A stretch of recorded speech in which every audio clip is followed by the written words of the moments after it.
Muy buenos días. Continuamos con la clase de historia del Paraguay. Nos habíamos quedado en la era liberal, habíamos hablado del gobierno de Eduardo Scherer, que había sido un gobierno bastante progresista, con una estabilidad política y económica bastante importante, atendiendo a que todos los gobiernos anteriores desde 1904 fueron bastante inestables, ¿verdad? Entonces, luego de la presidencia de Eduardo Scherer, asume la primera magistratura Manuel Franco, que fue electo para el periodo 1916 al año 1920, pero él fallece en el año 1919 en el ejercicio de sus funciones. Durante el gobierno de Manuel Franco, por ejemplo, se implementó el voto secreto, se creó el registro cívico permanente, se clausura el cementerio Mangrullo, que es el actual parque Carlos Antonio López, el que está cerca del Palacio de Justicia, ya en Sajonia, que está pegado por Canal 9. Es anteriormente era un lugar, un camposanto, en tiempo de don Carlos Antonio López, se llamaba el cementerio Mangrullo.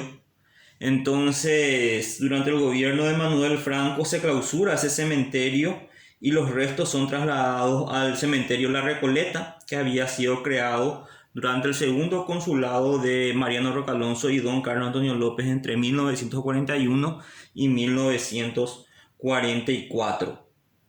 También, increíblemente, algo muy similar a lo que estamos viviendo hoy en día. Durante el gobierno de Manuel Franco, una terrible epidemia de gripe azotó al Paraguay, llevando consigo muchas muertes, teniendo en cuenta el sistema sanitario bastante precario y pobre que se tenía en ese entonces.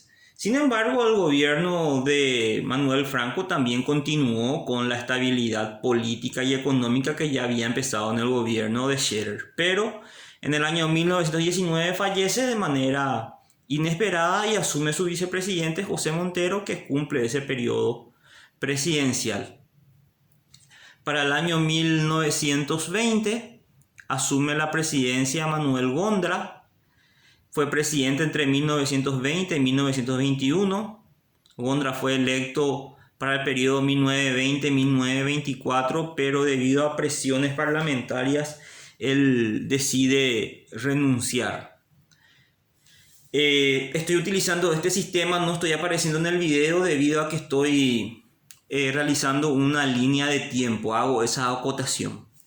Volviendo con la clase, como les dije, Gondra había sido electo para el periodo 1920-1924, pero renuncia debido a presiones parlamentarias en el año 1921. Sin embargo, durante este breve periodo en que estuvo en la presidencia,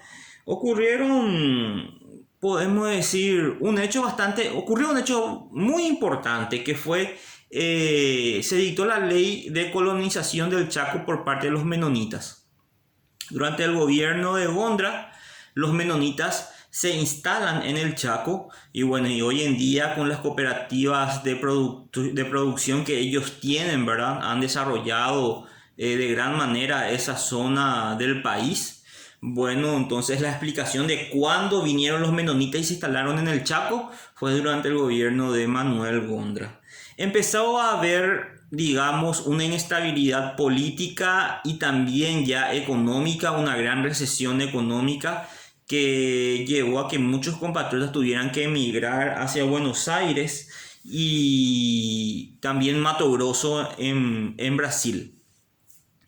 Se calcula que cerca de 800.000 personas o habitantes era la totalidad de la población paraguaya en 1920.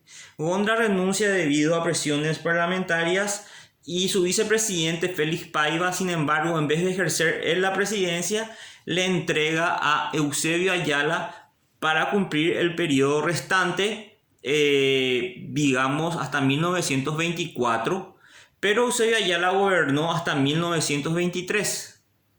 De 1921 a 1923 Eusebio Ayala estuvo en la presidencia de la República y aquí ocurrió un hecho bastante importante, que fue la guerra civil que ocurrió durante el gobierno de Eusebio Ayala. La guerra civil que comienza en mayo de 1922 y termina en julio de 1923.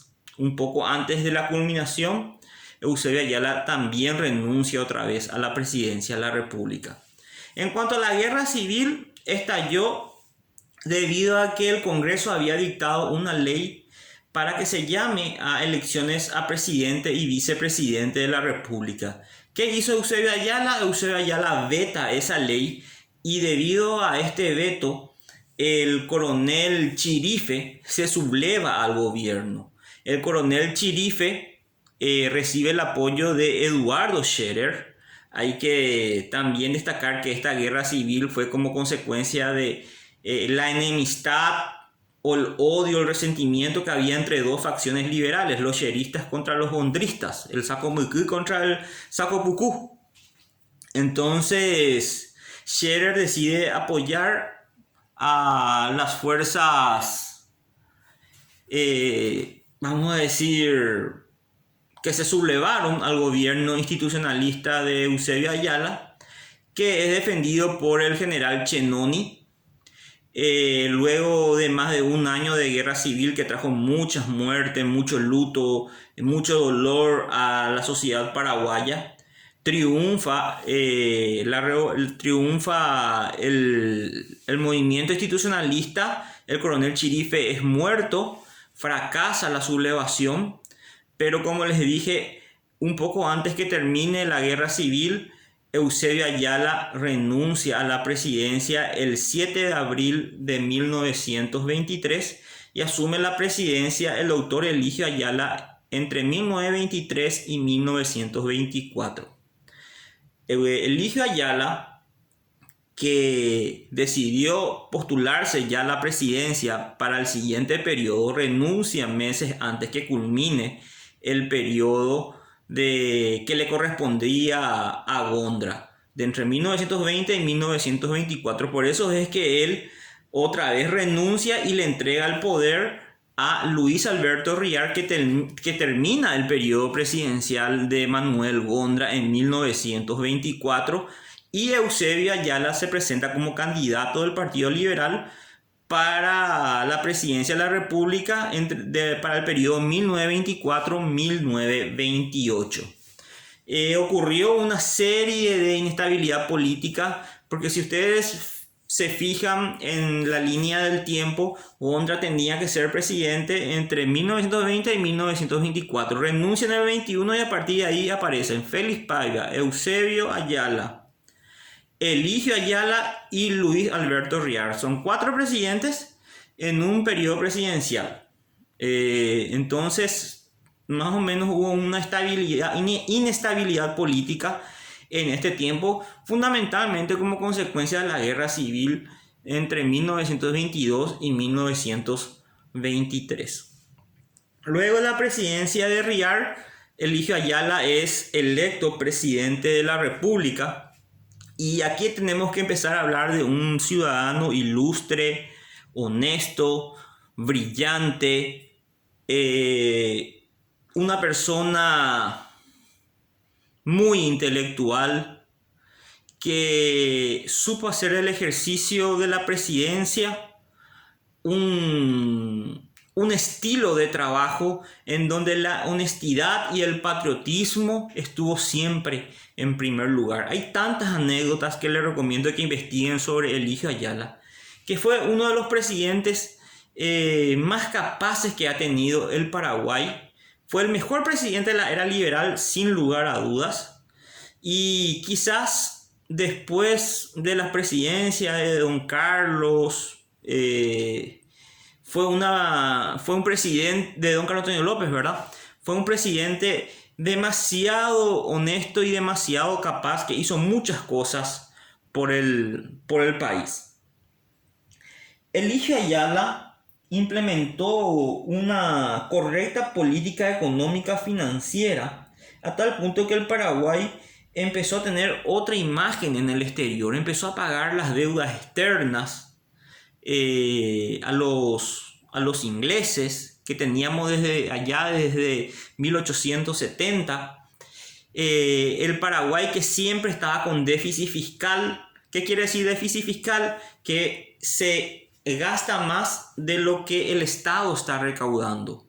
Si el Estado recauda, un ejemplo nada más, 10 millones de dólares, pero gasta 15 millones de dólares, entonces estamos hablando de un déficit de 5 millones de dólares. Cuando el Estado gasta más de lo que recauda, encontramos que estamos en déficit fiscal. Entonces, eso fue una constante desde todas las presidencias anteriores al de Eligio Ayala. Eligio Ayala, sin embargo, con una correcta política económica y sobre todo con una honestidad,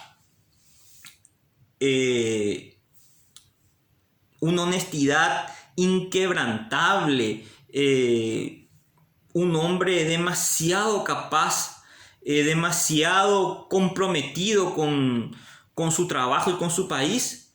Eligio Ayala no solamente eliminó el déficit fiscal, sino llevó a un superávit fiscal. ¿Qué quiere decir el superávit? Es lo contrario al déficit. Si el Estado gasta 10 millones de dólares pero recauda 20, quiere decir que tiene un superávit de 10 millones. Entonces, eso fue lo que hizo Eligio Ayala. El Paraguay empezó a ahorrar. ¿Y qué hizo con ese ahorro? Empezó a destinar a la compra de armamentos para una guerra que ya se venía con Bolivia. Eusebio Ayala ya veía que la cuestión con Bolivia iba de mal en peor, entonces con el ahorro que él generó se pudo comprar armas de Bélgica, de España, y con eso se hizo frente a una guerra que sin embargo también estábamos en desventaja con relación al enemigo que eran los bolivianos. Sin embargo, ¿qué hubiera pasado del Paraguay si es que Eusebio Ayala no compraba todos esos armamentos? No le enviaba al capitán Bozano para que construyera un buque de guerra que iba a actuar en la guerra del Chaco. Le envía a Londres y en Londres compra la cañonera que va a transportar no solamente personas, sino va a servir también para el escenario bélico durante la guerra del Chaco.